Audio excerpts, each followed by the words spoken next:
एक ठंडी चांदनी रात में चार अजनबियों ने खुद को एक सुनसान राजमार्ग पर यात्रा करते हुए एक भयानक सुनसान बस में पाया। मंद ओवरहेड लाइटें रुक रुक कर टिमटिमा रही थीं, जिससे घिसी पिटी सीटों पर डरावनी छायाएं दिखाई दे रही थीं। यात्रियों के बीच एक बेचैनी भरी शांति छा गई, जो पुराने वाहन की कभी कभार आने वाली चरमराहट से टूटती थी। ऐसा लग रहा था कि बस कहीं नहीं जा रही है। चालक के पहिए के पीछे एक भूतिया छाया है। प्रत्येक यात्री ने दूसरे को संदेह और भय के मिश्रण से देखा। उनमें लिली भी थी, चिंता भरी आंखों वाली एक युवा महिला।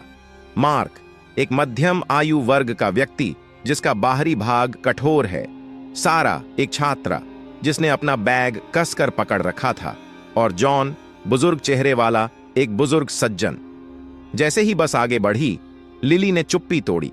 उसकी आवाज कांप रही थी। वातावरण भय से सघन हो गया।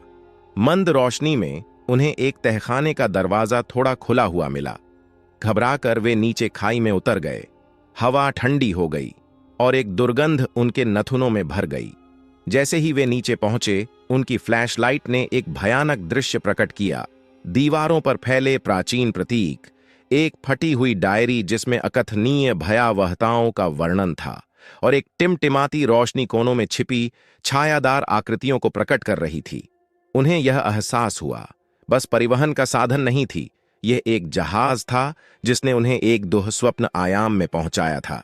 जिन लोगों का परित्यक्त घर में भयानक अंत हुआ था, उनकी आत्माओं ने साथ मांगा और चार यात्री अनजाने में उनके जाल में फंस गए। भयावह फुसफुसाहट तेज हो गई और परछाइयां बंद हो गईं। हताश समूह एक दूसरे से चिपक गए। उनके भयभीत चेहरे उनके आसपास की पश्चातापहीन संस्थाओं को प्रतिबिंबित कर रहे थे। उनकी स्थिति की भयावहता स्पष्ट रूप से स्पष्ट हो गई।